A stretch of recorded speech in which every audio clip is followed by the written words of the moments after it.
ఈరోజు మన పలమనేరు నియోజకవర్గం బైరెడ్లపల్లి మండలంలో గడప గడపకి శర్మిలమ్మ గారి ఆదేశాల మేరకు గడప గడపకి కాంగ్రెస్ అనే ప్రోగ్రాంలో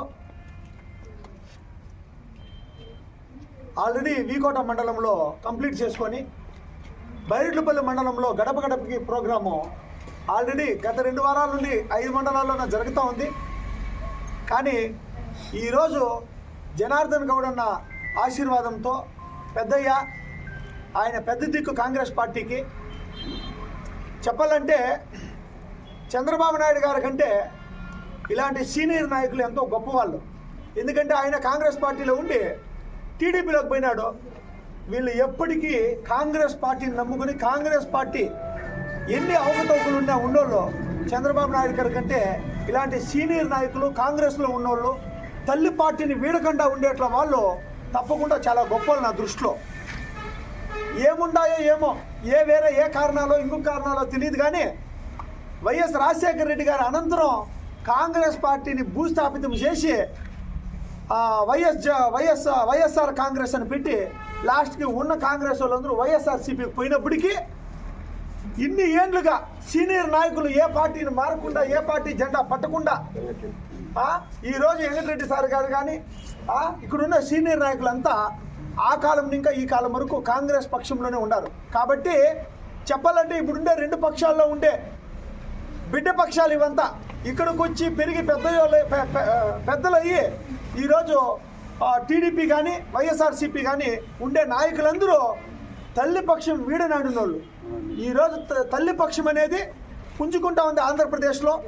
తప్పకుండా ఈ తల్లి పక్షానికి మూల బీజాలు ఈ సీనియర్ నాయకులు మాత్రమే.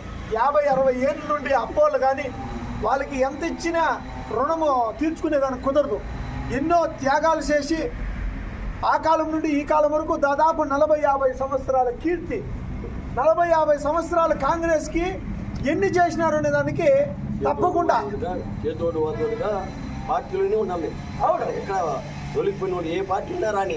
అవును, ఎప్పుడు మేము కాంగ్రెస్ లోనే ఉన్నాం. అవును అవును కూడా తప్పకుండా. కాబట్టి ఈ కాన్స్టిట్యున్సీనే కాదు ఆంధ్రప్రదేశ్ మొత్తంలో ఇప్పటికీ కాంగ్రెస్ని వీడకుండా ఉండే వాళ్ళు ఉన్నారు. ఇప్పుడు కాంగ్రెస్లోకి మళ్ళీ తిరిగి రావాలని చెప్పిన వైఎస్ఆర్సీపీ ఎమ్మెల్యేలతో సహా వైఎస్ఆర్సీపీ నాయకులు కానీ టీడీపీలో ఉండే చాలామంది నాయకులు కానీ ఈరోజు మైనారిటీ మొత్తము టీడీపీకి ఒక ఓటు వేయకూడదు అని చెప్పి డిసైడ్ అయిపోయినారు.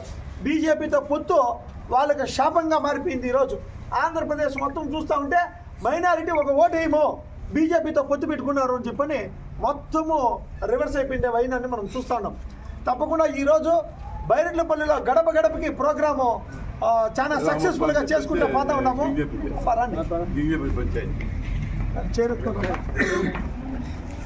రామప్పనికి పక్షాన్ని నమ్ముకొని ఇంత దూరం వరకు వచ్చిన వాళ్ళు కాబట్టి కొన్ని వేల సంఖ్యలో వచ్చేసి మనకి కాంగ్రెస్ సీనియర్ నాయకులు ఉండాలి. తప్పకుండా వీళ్ళందరూ ఆశీర్వాదం ఈరోజు గ్రామాన ఉండాలి. అందరూ తిరిగి వస్తూ ఉన్నారు, ఇతర నాయకులందరూ తిరిగి వస్తూ ఉన్నారు. వైఎస్ఆర్సీపీ కానీ టీడీపీ కానీ అందరూ ఈరోజు కాంగ్రెస్ వస్తూ ఉండే దాటికి తప్పకుండా భయపడాల్సిన పరిస్థితికి వచ్చేసినారు అందరూ. ఈరోజు పలమనేరులో అయితే ఏ గ్రామంలో పోయినా మొత్తము 2 పార్టీలకి విరుద్ధమైపోయినారు. ఏ మహిళ చూడు బిందుగులు ఎత్తుకొని కొట్లాడే పరిస్థితిలో ఉన్నారు. అసలు ఓటు అడిగితే కొట్టేట్లుగా ఉన్నారు అంత జనాలు. ఎందుకో ఈ 10 సంవత్సరాలు ఇంకా మొత్తము మారిపోయింది. జనవర్గం అంతా కూడా మారిపోయింది. అది ఏమప్పా నీళ్లు లేక బిందుగులతో కొట్లాడుకొని డ్రైనేజీ వ్యవస్థ కరెక్ట్గా లేకుండా రోడ్ల వ్యవస్థ లేకుండా చాలా వరకు ఇబ్బందులు పడతా ఉన్నారు. ఈ 10 సంవత్సరాలు ఇంకా పట్టించుకునే వాళ్ళే లేరు. వాళ్ళు నెల రోజులైనా కానీ గొడ్లకు నీళ్లు పెట్టేదానికి కూడా చెరువులు పట్టుకోబోయే పరిస్థితుల్లో ఉన్నారు. ఊళ్ళో నీళ్ళు లేదప్ప, ఇంత కష్టమో ఇదివరకు ఎప్పుడూ చూడలేదు అని చెప్పి కన్నీళ్లు పెట్టి నీరు కారుస్తూ ఉన్నారు. ఈరోజు కాంగ్రెస్ పక్షం కానీ ఆంధ్రప్రదేశ్లో కానీ పలమనేరులో కానీ కాంగ్రెస్ పక్షం రాకపోతే చాలా ఇబ్బంది అవుతా ఉంది జనాలకంతా. వీళ్ళందరూ ఇంటి దగ్గరికి పోవడం ఆలస్యము. మేము ఓటు వేసేయలేదు, ఇప్పుడుండే పక్షాలకి మోసపోయినాము, మేము తప్పకుండా కాంగ్రెస్ వేస్తామని చెప్పి 198 మంది ఈరోజు చెప్తా ఉన్నారప్ప. ఏ గ్రామంకి పోయినా ప్రతి గ్రామంలోనే చెప్తాను. పల్లెపల్లికి 198 మంది 90 మంది చెప్పిన 10 మందిలో ఒక 3 ఏట్లు మీకేస్తాము, 3 ఏట్లు కావాలంటే వేరే పార్టీకి వేస్తాము అన్ని వాళ్ళు ఉన్నారు ఆ 10 మందిలో కూడా. ఎందుకంటే ఆ కాలం ఇంకా ఈ కాలం వరకు మేము ఉండేదంతా కాంగ్రెస్ పక్షమే. ఈ రాష్ట్రం ఉండిందే కాంగ్రెస్ పక్షం కదప్పా. మళ్ళా కొద్ది కొద్దిగా టీడీపీ వచ్చి మళ్ళీ ఇంకో పక్షం వచ్చి ఇట్లా పెరిగి వేరే పార్టీలు వచ్చినాయి. మొత్తము ఈ రాష్ట్రంలో ఉండే వాళ్ళంతా కాంగ్రెస్ పక్షంలో ఉన్నోళ్ళే. ఈరోజు ఆ పక్కకి జంప్ అయ్యిండొచ్చు, ఈ పక్కకి జంప్ అయ్యిండొచ్చు, లాస్ట్కి అందరూ తల్లి పక్షంలోకి రావాలని చెప్పని ఎదురు చూపులు చూస్తూ ఉన్నారు.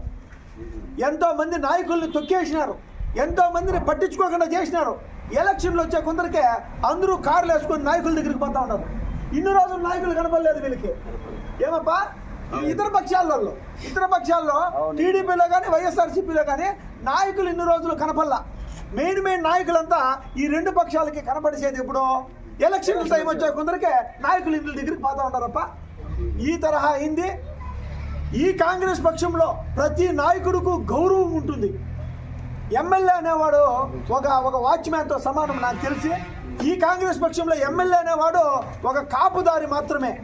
పెద్ద సీనియర్ నాయకులు ఎమ్మెల్యేలు పెద్ద వాళ్ళందరూ గౌరవప్రదంగా ఈ పార్టీలో గౌరవప్రదంగా ఉన్నోళ్ళు. కాబట్టి తప్పకుండా ఎమ్మెల్యే అనేవాడు నాయకుడు కాదు, సేవకుడు మాత్రమే. 24 గంటలు సోషల్ సర్వీస్ చేసుకుంటా ఊరు తిరిగిలాడేవాడు ఎమ్మెల్యే నా దృష్టిలో. ఏమప్పా కాబట్టి తప్పకుండా అప్పోళ్ళు ఇంటి గడప దగ్గర ఇంకా ఈరోజు గడపకి ప్రోగ్రాం అనేది గడపకి కాంగ్రెస్ పార్టీ అనే దాన్ని తీసుకొని వెళ్తూ ఉన్నాము. 5 మండలాల్లో సక్సెస్ఫుల్గా గత 2 నెలలు ఇంకా జరుగుతూనే ఉండాలి. ఇప్పుడు షర్మిలమ్మ గారు చెప్పిన తర్వాత లీగల్గా అనౌన్స్మెంట్ చేసి విత్ పర్మిషన్లు తీసుకొని ఆర్డీఓ గారు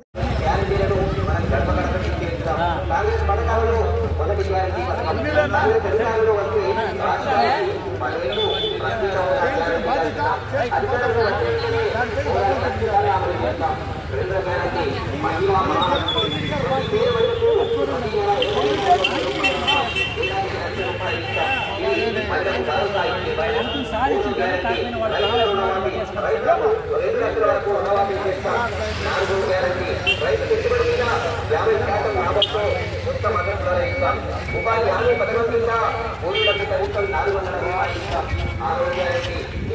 రాష్ట్రంలో ఖాళీగా ఉన్న 2,20,000 ఉద్యోగాలను భర్తీ చేస్తాం.